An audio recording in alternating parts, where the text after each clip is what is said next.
Vážené dámy, vážení páni, milí hostia, vaša excelencia, chcem sa poďakovať za možnosť predovšetkým vám všetkým osobne poďakovať za dôveru a poverenie, ktoré ste položili na moje plecie. Prijímam toto poverenie s veľkou hrdosťou a s rovnako veľkou pokorou. A ďakujem za vašu pomoc.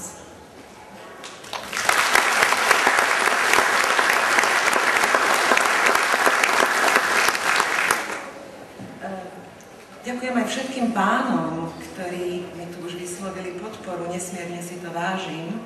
A nedá mi nespomenúť, veľmi často dostávam mužskú otázku. Či je Slovensko dostatočne zrelé na to, aby prezidentom tejto krajiny bola žena? Dávam ženskú odpoveď. Platí totiž podľa tejto otázky, že v nezrelých krajinách vládnu muži a v zrelých ženy.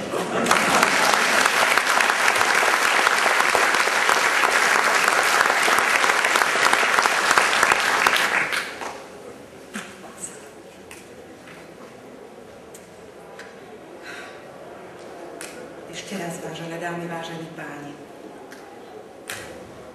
Možno sme pozabudli, potlačili, či úplne nikdy naplno neprežili význam známeho hesla roku 89: v jednote je sila. Spomínate? Len málo kto v prílive nádeje v pozitívnu zmenu zachytil, alebo si chcel aspoň uvedomiť, že pohyb nasmerovaný za väčšiu demokraciu, slobodu, ľudské práva, ochranu menšín budú sprevádzať rozpory vnútri štátov, medzi národmi a národnostnými menšinami. Toto upozornenie, tento signál však mal reálne pozadie. Aktuálne politické aj historické. Najmä historické motivácie akoby prežívali rozkvet. A politika si rada prisvojuje najmä zjednodušenú históriu, rada ju využíva a treba otvorene povedať, často aj zneužíva. Ako hovorí pán veľvyslanec v Maďarsku a minister kultúry pán Rudolf Chmel, geopolitika nášho priestoru totiž už dávno patrí do tzv. Pásma zemetrasenia. V dôsledku 2 svetových vojen je tento priestor aj dnes priam tehotný konfliktmi, miešaním etník, posúvaním a ustavičným spochybňovaním hraníc. Táto európska situácia, ktorú dnes, priznajme si, dotvárame aj my, je ešte stále charakterizovaná prevahou politiky nad ekonómiou, emócií nad rozumom, uzavretosťou nad otvorenosťou, netoleranciou nad tolerantnosťou. A to je živná pôda pre pestovanie protirečení a rozporov medzi etnikom a územím či štátom, medzi národným a národnostným povedomím. Tomu, aby tento priestor, tento náš priestor už ďalej nesúžovali a neohrozovali regionálne a národnostné konflikty, môžeme zabrániť aj my. Najmä tým, ak budeme intenzívne napomáhať spolupráci susedných štátov a národov. Ak sa budú tieto štáty, národy vzájomne približovať, nie vzdialovať.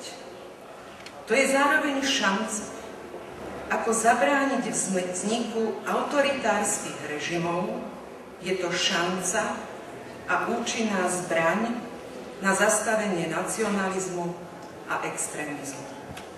pretože toto riziko a vážne nebezpečenstvo sme naozaj úplne nepochovali. Menšinové konflikty majú zdroje v minulosti, v častej zmene štatútu občanov hraničných území, v podozrievavosti, nedôveryhodnosti, ktorá je opakom solidarity a kooperácie. Ako hovorí maďarsko-francúzsky politológ Peter Kende, spomienky na minulosť sú tu a sú faktorom trvalej podozrievavosti. Zodpovednosť slovenskej aj maďarskej politiky je preto nedeliteľná. Pre obe strany niet inej cesty ako ochrana a pestovanie demokracie. Každá forma spolupráce, dvoj- i mnohostranej, vyšegrádskej či európskej, môže byť v tomto zmysle záchranným pásom pre demokraciu a bezpečnostnú politiku nielen na Slovensku, ale aj u našich susedov. Priatelia, spája nás isté osudové spoločenstvo, určitá historická skúsenosť. Žiť vedľa seba a nedôverovať si, to nikdy nie je dobré. A nie len v susedstve dvoch národov či štátov. A k susedstvu, teda k spolužitiu, sme, tak povediac, historicky predurčení aj odsúdení. To je dnes príkaz, výzva, nielen ľudská, ale aj politická. Ak sa dokážeme nielen rozprávať, ale aj vnímať, pochopiť, mohla by nás čakať optimistická budúcnosť. Vykročenie Slovákov a Maďarov z minulosti do budúcnosti by nás mohlo presvedčiť, že práve v stave pochopenia, vzájomnej vnímavosti a porozumenia by sme dokázali prekročiť tiene minulosti a byť príťažliví nielen navzájom, ale aj pre svet. Šanca byť opäť silný je v takejto podobe spojenia, zjednotenia. Preto z úprimného srdca vám želám, buďte silní.